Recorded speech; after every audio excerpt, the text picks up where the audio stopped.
El tema educación no es un tema al que habitualmente le destinemos demasiado espacio en este programa y me autocritico por eso, porque la verdad es un tema que a la sociedad le representa, sobre todo a quienes tenemos hijos, una de sus principales preocupaciones.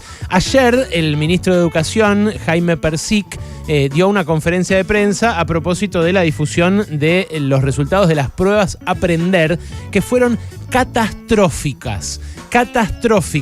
Fueron pruebas que se hicieron en diciembre sobre alumnos de sexto grado del primario y que organizó el propio gobierno nacional.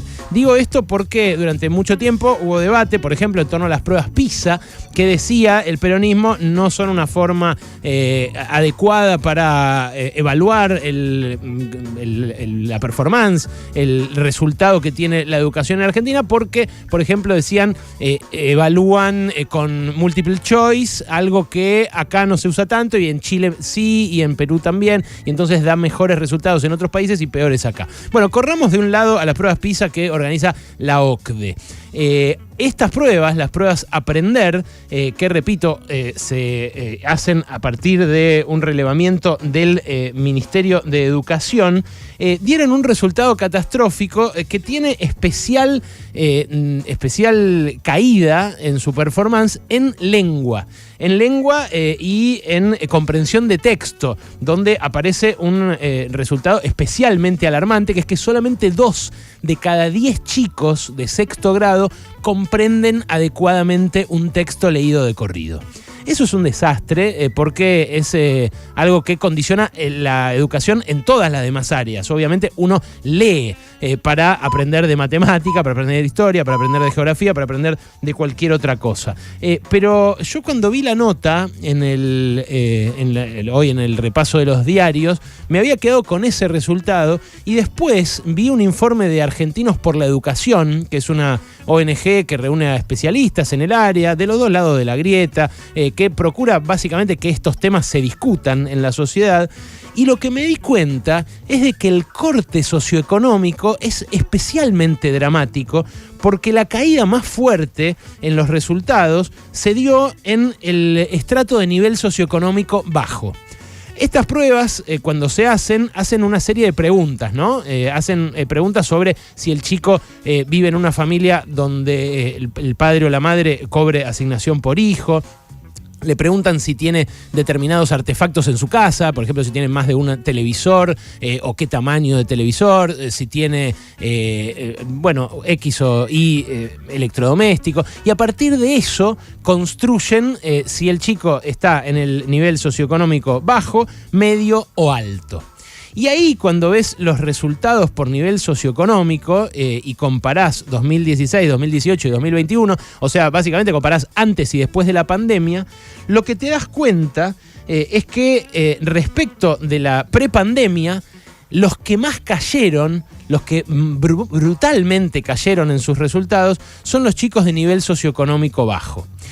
Así como tenían un nivel aceptable en lengua, 6 de cada 10 chicos en ese estrato bajo antes de la pandemia pasaron a tenerlo solo 3 de cada 10 chicos el año pasado en la prueba que se tomó en diciembre en 2021.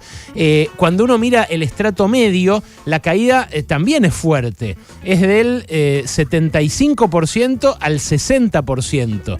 Pero claro, uno ahí ve que los chicos de clase media estaban en el 75, caen al 60, o sea, caen al nivel que tenían antes de la pandemia los chicos pobres. Y los chicos pobres caen de ese 60% al 30%. O sea, se desploma la cantidad de chicos que están en condiciones de superar un nivel elemental de lengua. Entre los chicos de nivel socioeconómico alto, la caída es del 91% al 78%, lo cual todavía los mantiene arriba de lo que estaban los de clase media antes de la pandemia. Y acá no hay una distinción entre escuelas públicas y escuelas privadas.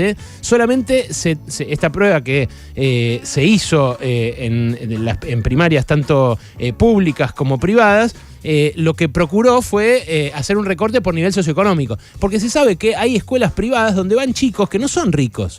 escuelas privadas que pagan una matrícula confesional o muy barata y que quienes asisten allí no son necesariamente de familias acaudaladas. Bueno, a mí eso me parece catastrófico y me parece algo que va a acentuar la desigualdad en la próxima generación, porque es evidente que el nivel educativo condiciona los ingresos de una persona cuando sale del sistema educativo formal y cuando después sale al mundo laboral.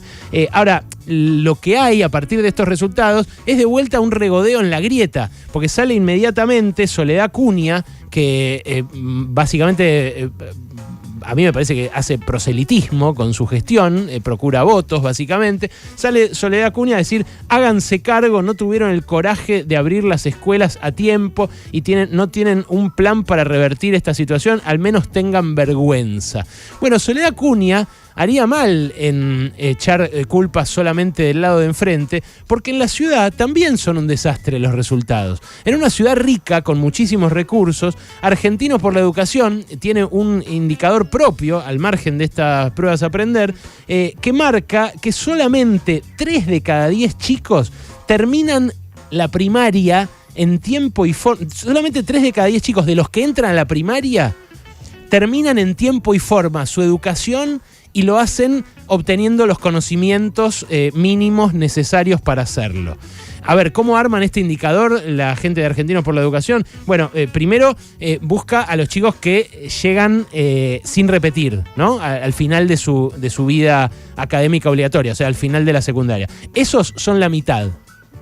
De los que entran a la primaria, más o menos la mitad llega hasta el final de la secundaria sin repetir ningún año. Y de esa mitad que llega hasta el final sin repetir ningún año, hay una partecita que llega con los conocimientos necesarios y otra que no. Por eso, del total, solamente un 33% llega hasta el final y llega con los conocimientos mínimos previstos, con los saberes que estipula el sistema educativo para el final del colegio secundario. Es un número bajísimo.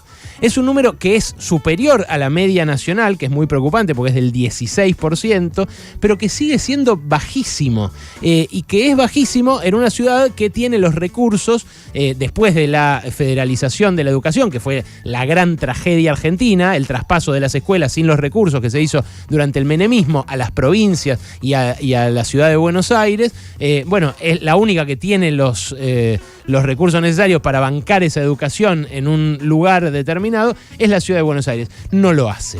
La verdad, no lo hace. Bueno, es una situación realmente grave que afecta a 10 millones de estudiantes, que son los que hay en Argentina, en todos los niveles, que afecta a 1 millón de docentes, porque los docentes también en esto tendrían que ser parte de la solución y no un enemigo de las distintas gestiones que en determinado momento, siempre cuando pica el conflicto, les terminan echando la culpa. Y es también un conflicto que involucra a 55.000 establecimientos, 55.000 escuelas.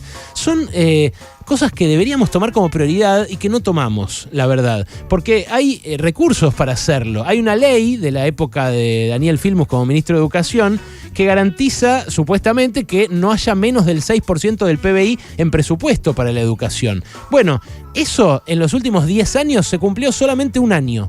De los últimos 10 solamente se llegó a ese presupuesto un año, que fue 2015.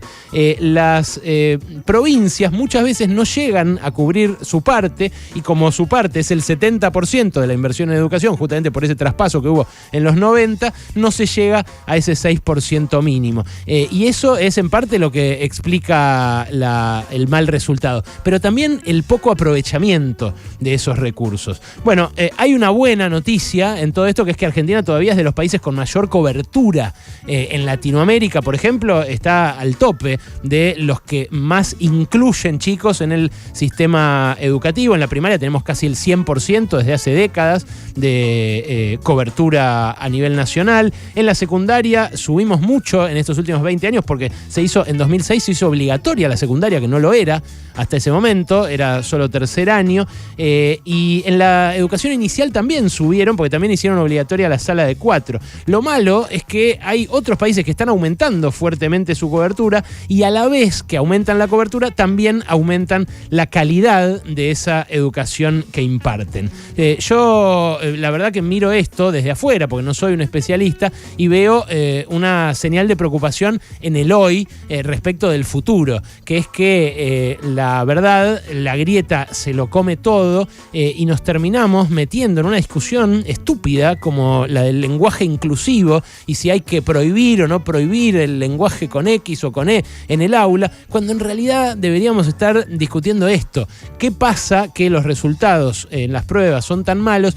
¿Y qué pasa que estamos cristalizando una educación para ricos y otra para pobres en la Argentina? Porque eso, en definitiva, lo que va a cristalizar es la desigualdad.